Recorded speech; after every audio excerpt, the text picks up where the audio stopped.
Ya estamos para arrancar entonces, Cata. Genial. Bueno, todos bienvenidos. Veo que hay mucha convocatoria. Eh, Primero darles la bienvenida y agradecer a todos que nos estén acompañando en el día de hoy. Especialmente agradecer a la Cámara de Insurtech por organizar este taller y fomentar este tipo de espacios para tratar tópicos que un poco nos preocupan a todos.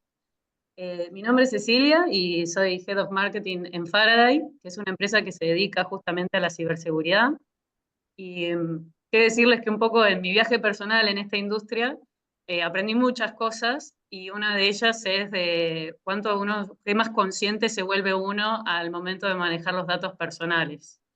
Y cómo esa responsabilidad crece cuando estás del lado de, tanto me pasa en el marketing o mismo cuando sos parte de una empresa que desarrolla una aplicación o una solución o provee un servicio y te volvés un poco la cuidadora de esos datos personales que te proveen las empresas. Eh, También es importante que por ahí destacar que en estudios recientes lo que aprendí es que uno a veces piensa que, bueno, a mí no me va a tocar, no me van a mandar un link, no, en mi empresa no la van a atacar. Y muchas veces lo que pasa es que los más probables de sufrir un ataque son las pequeñas startups o las pequeñas empresas, porque los atacantes encuentran muchos mejores resultados buscando ese tipo de empresas que las grandes corporaciones. Hoy tenemos el privilegio, nos acompaña Luisina Golosetti, que es abogada, especialista en startups. Ella acompaña a las startups en temas legales relacionados a la protección de datos y a otros puntos importantes para el desarrollo y crecimiento de este tipo de organizaciones. Y es realmente importante también de entender cómo es necesario protegerse legalmente en cuanto a esta materia y cómo por ahí sacarnos todas las dudas que tenemos en el día de hoy. Así que, Luisina, te damos la bienvenida y muchísimas gracias por acompañarnos. Gracias a vos, Cecilia. Muchas gracias también a la Cámara por la invitación y por permitirme estar el día de hoy con ustedes. Espero que esta charla les sirva para darle contexto y que puedan identificar algunas situaciones y evitar riesgos que puedan poner en jaque sus empresas y evitar problemas en general. Así que muchas gracias, Cecilia. No, de nada. Ahí Estamos estamos para... viendo, sí, un documento de Word. ¿Querés compartir pantalla? No. Lo que sí, Oh, mientras Luisina se prepara, si les parece, los voy a invitar a que vayan dejando las preguntas en el chat y al final vamos a tener unos minutos para revisarlas y verlas con ella. Así que nada, pueden usar el chat en cualquier momento, levanten y al final vamos a ir viendo cada pregunta. bueno, cuando quieran, si están viendo Ahora mi sí se ve. presentación, bárbaro. Bueno, si te parece, comenzamos, Cecilia, ¿sí? Sí, adelante. Bien. Bueno, hola a todos, ¿cómo están? Bienvenidos y gracias por sumarse al taller de hoy. Mi nombre es Luisina Golosetti. Yo soy titular de Golosetti Abogados. Somos un estudio jurídico especializado en asesoramiento legal de startups.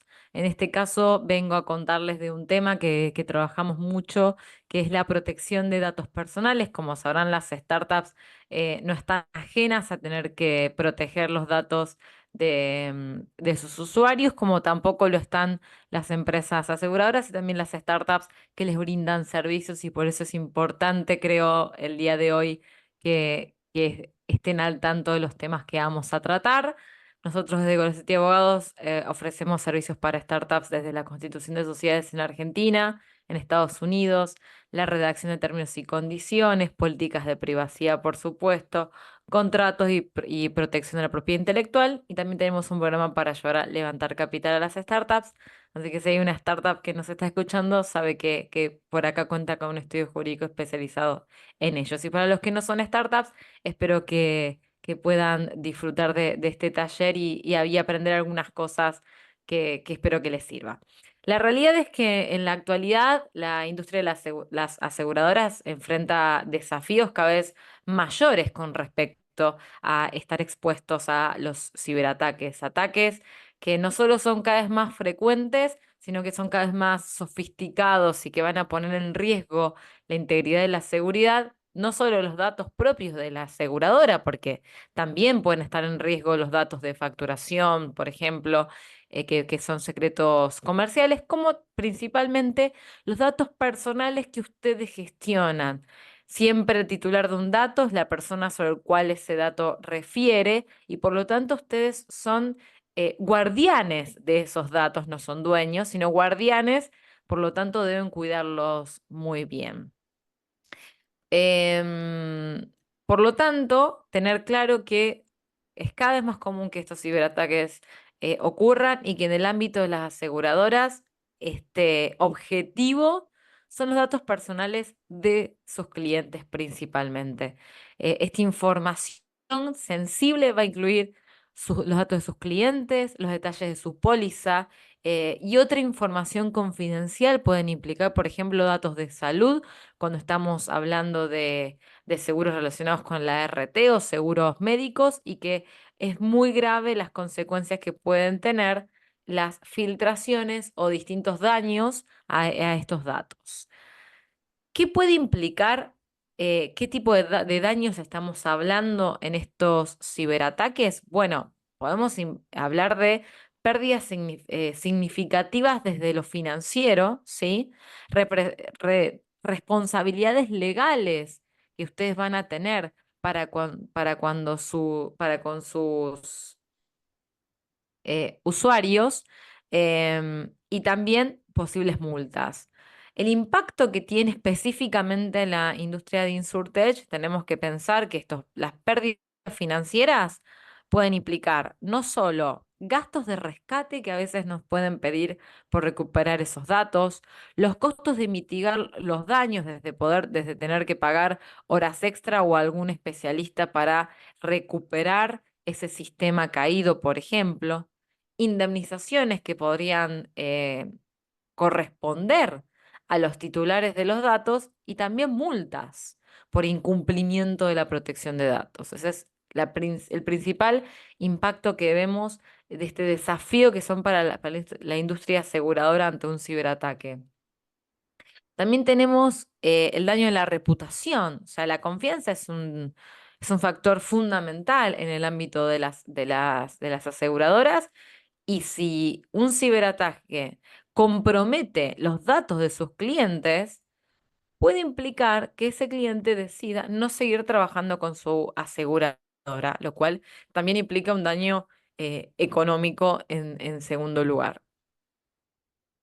También vemos la interrupción del servicio, porque un ataque de ransomware o otro tipo de ataques que ahora vamos a ver cuáles son principalmente, afectan la capacidad que tiene la empresa de operar y responder, porque si ese software, ese ciberataque afecta un software fundamental para la operatoria de la compañía, va a implicar una interrupción del servicio con los costos asociados. Bien.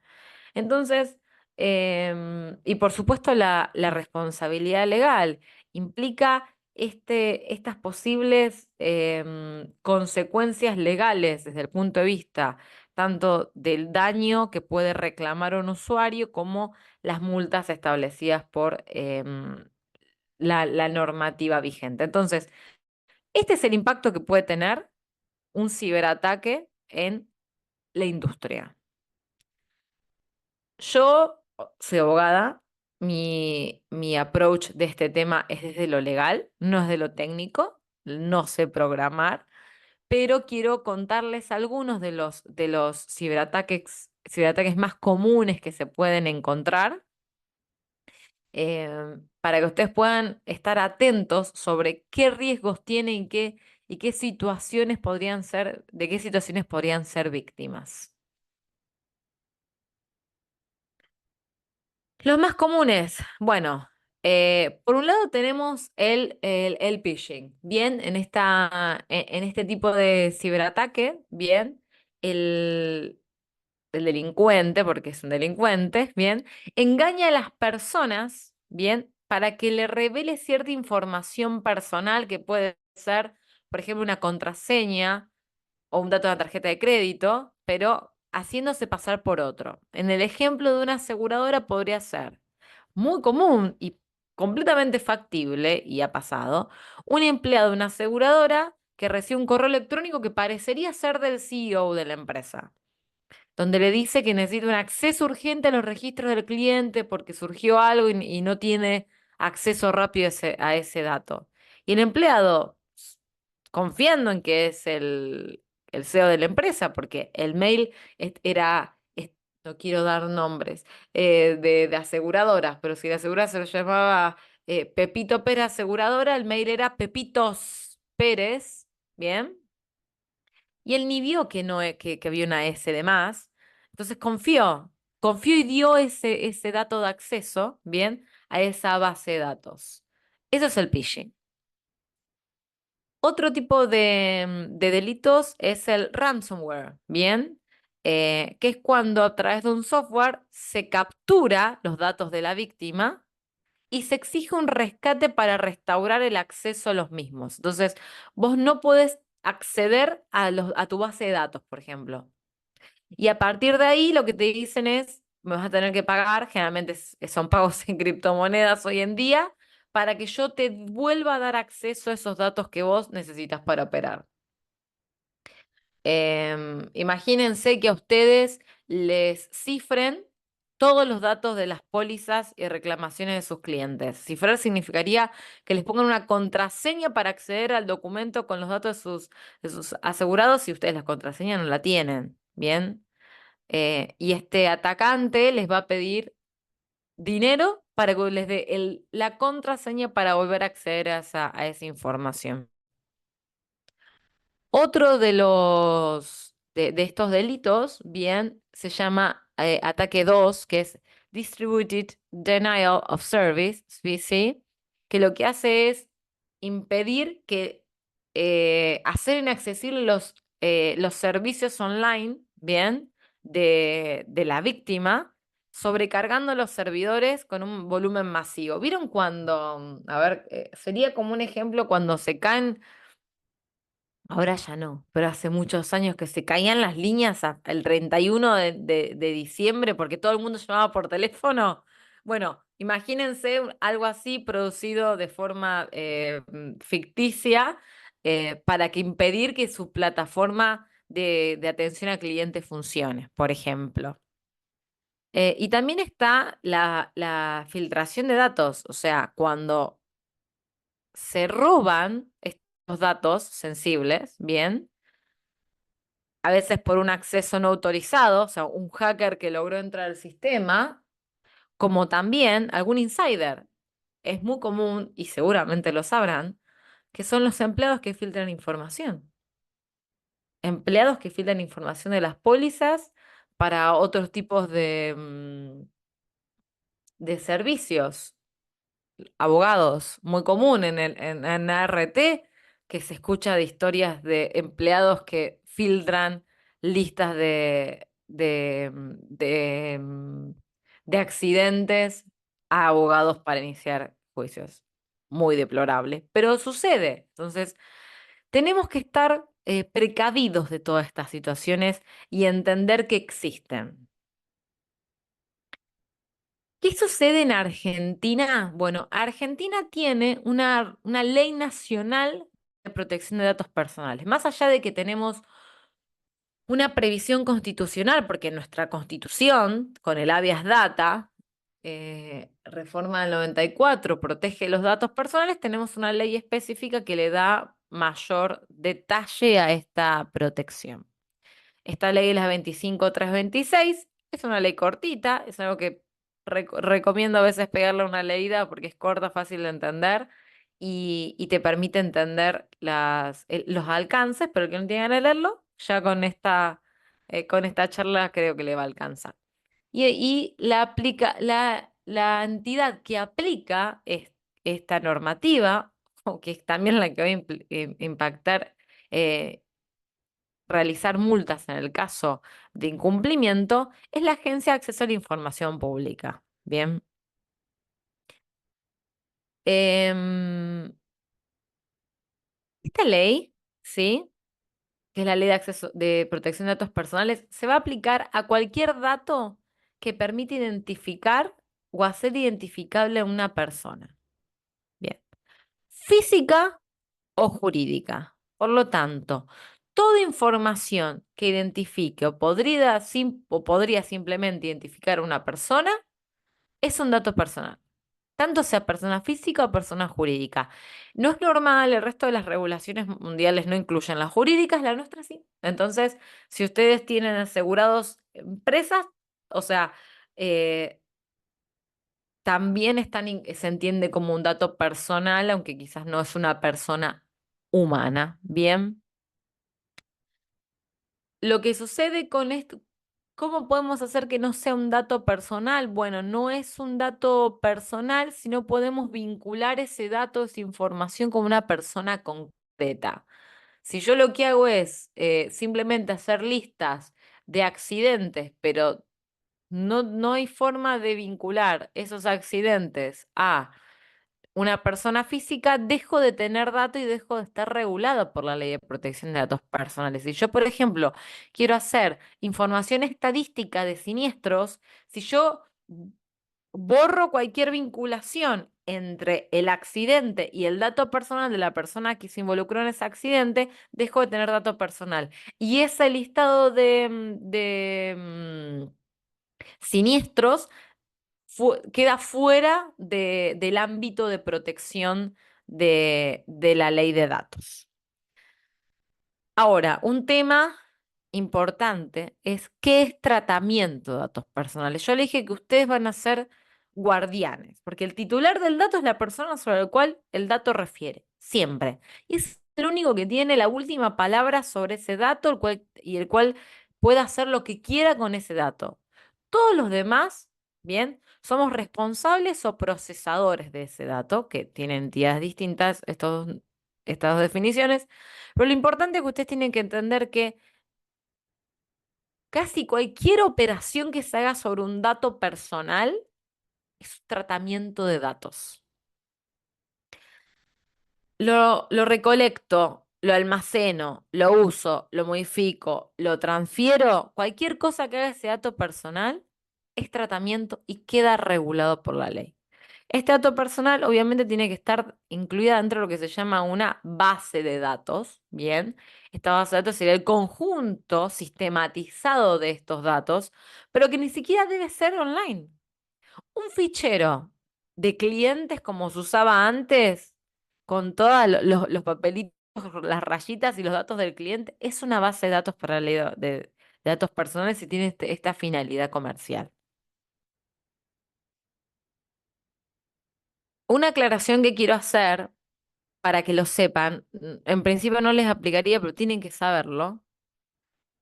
Cada país va a tener su propia regulación de datos personales.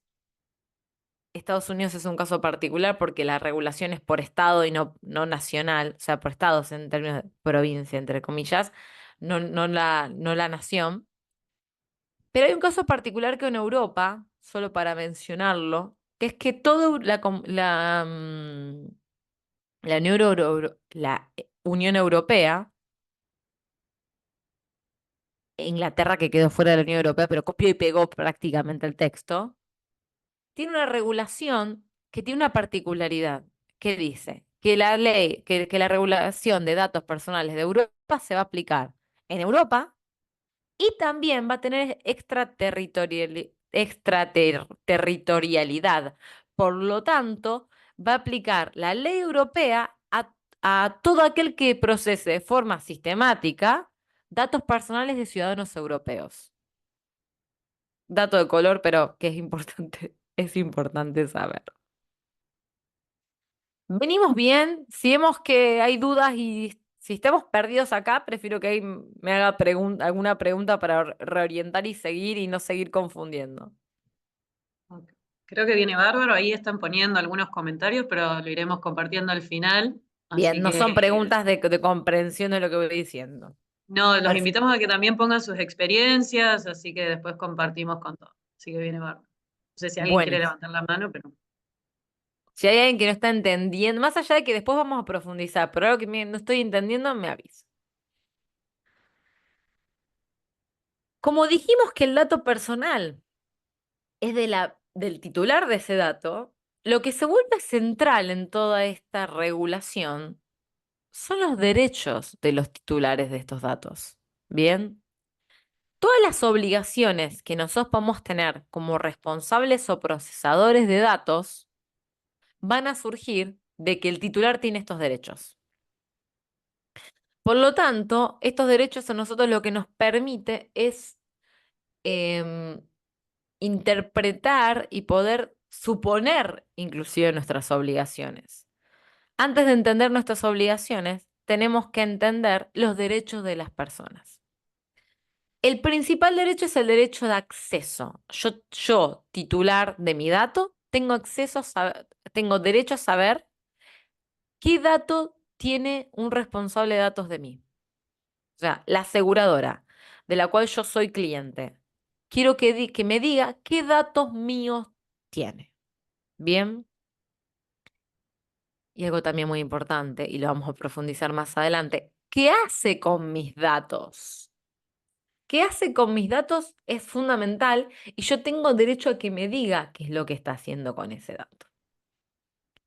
Luego tengo el derecho de rectificación, a que mis datos sean correctos. ¿Bien? No solo por cuestiones prácticas, que necesito que el domicilio que la aseguradora tenga sea el correcto para que yo me entere de las notificaciones. Bueno, vamos a sacar domicilio porque ya no se mandan por correo, pero mi correo electrónico que esté correcto para yo enterarme de las cosas que me manda, pero también datos erróneos, como por ejemplo, pensemos en los buró de crédito, etcétera, que yo aparezca con una deuda de tarjeta de crédito que yo no tengo y que me pueda ser perjudicial. También, este es un derecho muy importante que uno tiene que tener previsiones, que es la supresión. Yo puedo pedir que se eliminen todos mis datos que no sean necesarios para los fines para los cuales fueron otorgados. Hagamos un ejemplo. Si yo tengo mi auto asegurado en determinada aseguradora, no le puedo decir borre todos mis datos, pero sígame dando el servicio de seguro. Por supuesto no. Porque ¿cuál es la finalidad que yo le di mis datos? Para poder procesar ese servicio. Ahora, si yo me doy de baja, yo me puedo dar de baja y le digo, me doy de baja y usted borre todo. Yo no quiero que usted siga teniendo mis datos. De todas formas, hay un pequeño gris que podría permitir que mientras dure la prescripción de la responsabilidad extracontractual, la responsabilidad contractual, perdón, la aseguradora guarde datos mínimos del cliente ante cualquier reclamo que le pueda hacer judicial el asegurado de la aseguradora.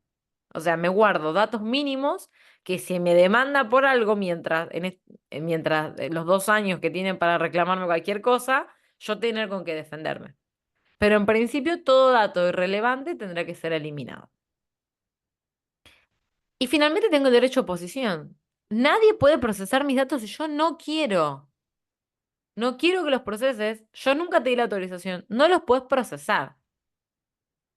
Lo que pasó con un cliente que dije, vamos a hacer scrapping de unas plataformas, que es cuando vos chupás datos de otras personas. Muy lindo. Primero va a pedir la autorización. ¿Le pedís autorización? No. Bueno, no. Vos no podés usar datos de personas que no te hayan dicho que sí.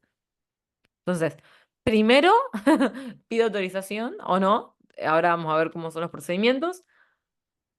Pero yo me puedo poner. Un ejemplo de esto es el registro No Llames Más. Están más o menos en contexto de qué se refiere este registro. Es un registro donde vos te sumás y no te pueden llamar vendiéndote con la última promoción de telefonía celular. No me llames, no me molestes. Habría que mandarle eso a las encuestadoras que nos vuelven locos en momentos de elecciones. Pero ese es el ejercicio del derecho de oposición. Yo no quiero que que tal persona tenga acceso a mis datos personales. Entonces, a partir de estos derechos a acceso, rectificación, supresión y oposición, es que van a surgir las obligaciones de quienes. Antes de avanzar de las obligaciones, voy a hacer esta aclaración. Un, Un sujeto relacionado con los datos es el responsable de los datos personales. Y otro sujeto distinto es el procesador. Yo soy la compañía de seguro. Yo le pedí a mi asegurado sus datos personales para hacerle la póliza. Yo soy responsable de esos datos. O sea, el dueño es el titular del dato. Yo soy el responsable que no le pase nada a ese dato. Pero yo trabajo con otras plataformas. ¿Bien? Por ejemplo, una de las personas que me invitó es Almendra de AutoInspector. Bueno, AutoInspector es un procesador de datos. ¿Por qué?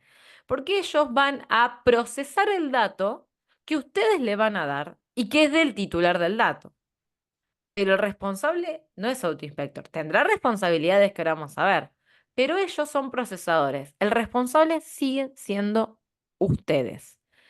¿Qué ejemplo tenemos? El que te da el hosting donde guardas el software, el que te da el servicio de email marketing, el que te da el servicio de CRM. Todos esos son procesadores que pueden acceder a tus datos, inclusive modificarlos o almacenarlos, pero ellos son procesadores. Vos vas a tener que tener un contrato de procesamiento con ellos para asegurarte que tengan una responsabilidad similar a la que vos tenés, o sea, que no puedan que cumplan con las condiciones mínimas, pero el responsable seguís siendo vos. ¿Bien? Esa, bueno, ahora vamos a seguir hablando de estos temas, pero que quede claro esta diferenciación. Uno es el responsable, otro es el procesador. ¿Cuáles son estas obligaciones que tenemos en base como responsable de datos y que nuestro procesador va a tener responsabilidades equivalentes, que ahora vamos a ir viendo en cada caso? La primera es el consentimiento del titular. Bien, más allá de que hay situaciones en las cuales yo no necesito consentimiento, bien, que es como por ejemplo si yo saco los datos de una fuente de acceso público y restricto, o sea, no sé, eh, la guía de teléfonos, que ya no existe, va, deben existir. Em, o que, por ejemplo, deriven de una relación contractual, bien, que es en el caso, por ejemplo, de una póliza donde yo necesito ese dato para ejercer mis obligaciones de un contrato, ¿sí?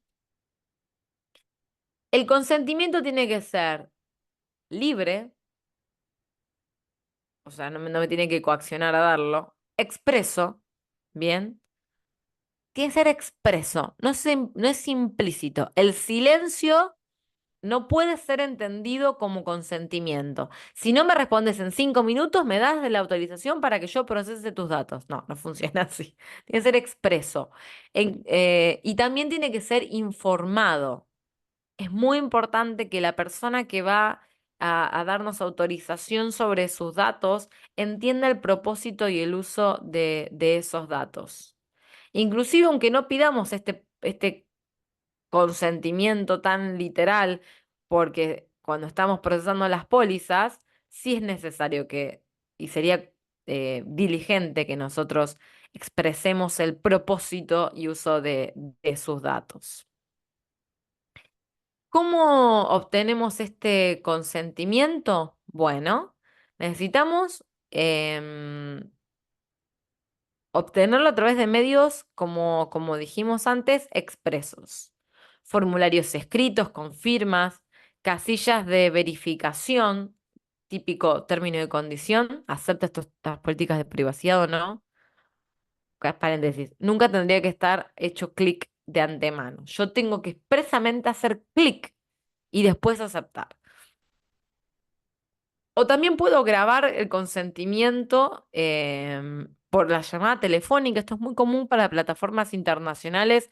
Hablas con Google y te dicen, bueno, ¿usted acepta que procesemos tal cosa? Que esta llamada sea grabada y no sé qué. Sí, acepto. Bueno, a veces se hace con el botón también. Y este consentimiento tiene que ser documentado. Tengo que tener un registro de quién, en qué momento y de qué forma me aceptó dictó determinadas políticas de privacidad, que son son los documentos donde yo expreso qué voy a hacer con esos documentos. Tengo que tener un procedimiento de almacenaje de esa información. Esto en cuanto al consentimiento. Luego tengo la finalidad. Los datos personales que que recolecten de sus clientes tienen que ser, tienen que estar alineados con el objetivo para el cual ustedes se lo están pidiendo. O sea, tiene que haber un fin determinado. Bien, desde el inicio. Yo necesito estos datos para poder firmar una póliza con vos. Bien. Ahora, y esto es algo que a veces algunos no cumplen. Yo te estoy firmando que vos uses los datos para la póliza. Yo no te estoy autorizando a que me mandes publicidad, salvo que esté escrito. Una cosa es que yo firme una póliza y todo lo que implica la ejecución de ese contrato, no necesito otro consentimiento más que eso porque ese dato está dado por el contrato. La publicidad es otra finalidad completamente distinta a la cual necesitaría consentimiento. Entonces, si yo le quiero mandar publicidades, descuentos y promociones, necesitaría que me acepte de forma expresa unas políticas de privacidad que digan, estás dejando este dato para que yo te mande publicidad. Porque además los fines tienen que ser explícitos. Yo tengo que dejar claro qué fines voy a usar. No genérico. Claro, te voy a mandar mails. Te voy a mandar mail de promociones. Bien. Y obviamente siempre tienen que ser legítimos. Obviamente no puedo estar pidiendo datos para hacer una base de gente que quiera vender sus órganos, por decir algo grosero y muy claro de su ilegitimidad. También tenemos algunas cuestiones con respecto a la calidad de los datos. Bien, los datos deben de ser precisos, pertinentes, y debo tener la mínima cantidad de datos posible necesarios de mi usuario cliente. Este dato tiene que ser preciso. O sea, necesito asegurarme que sea correcto. Bien, ahora vamos a ver un poquito de mecanismo de actualización. Deben ser relevantes y la menor cantidad posible. En el caso, yo trabajo mucho con startups y el ejemplo común es, si yo voy a ofrecerte una aplicación de control de gastos o alguna aplicación de ese estilo, ¿necesito geolocalizarlo? ¿La geolocalización es necesaria para esto o no? Y la verdad que no hago nada con esa geolocalización, pero me gusta tenerla. No, en realidad necesitamos tener información mínima necesaria para ejecutar el contrato por el cual me están contratando. Y esto de calidad de datos nos lleva un poco a estos procedimientos que debemos tener en cuenta, ¿sí?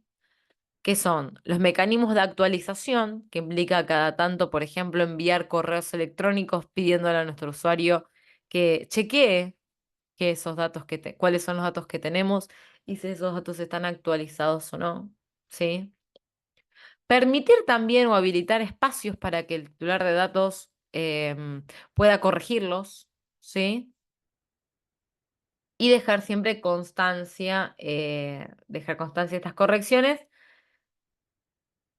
Y cuando modificamos nuestras políticas de privacidad, es qué hago con esos datos y qué datos pido, tengo que notificarlo y dejar un registro de ese cambio, ¿sí? Siempre es muy común en plataformas grandes, especialmente, donde dice, cambiamos nuestras políticas de privacidad. Facebook lo hace todo el tiempo porque, bueno, Facebook tiene muchos problemas con este tema y las cambia mucho para evitar multas que muchas veces termina pagando.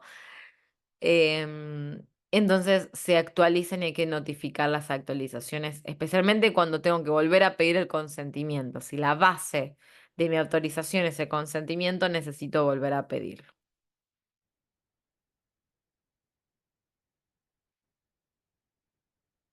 Yo sé que es un tema un poco árido. Voy a avanzar rápido con esta parte, con la parte de obligaciones, así empezamos con la parte quizás más entretenida, que son los casos prácticos y los ejemplos. Pero necesito dar marco, así que vamos a seguir. Seguimos con las obligaciones. Básicamente en términos de seguridad y confidencialidad con respecto a estos datos de los cuales uno es este garante o cuidador.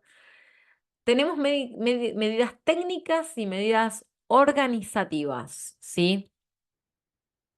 Dentro de las medidas técnicas, bien, podemos tener, por ejemplo, medidas que están relacionadas con el control de acceso a la información, bien, contraseñas seguras, autenticación de dos factores, token, etcétera, que me asegure que la persona que entra a mis sistemas es quien dice ser y está autorizada.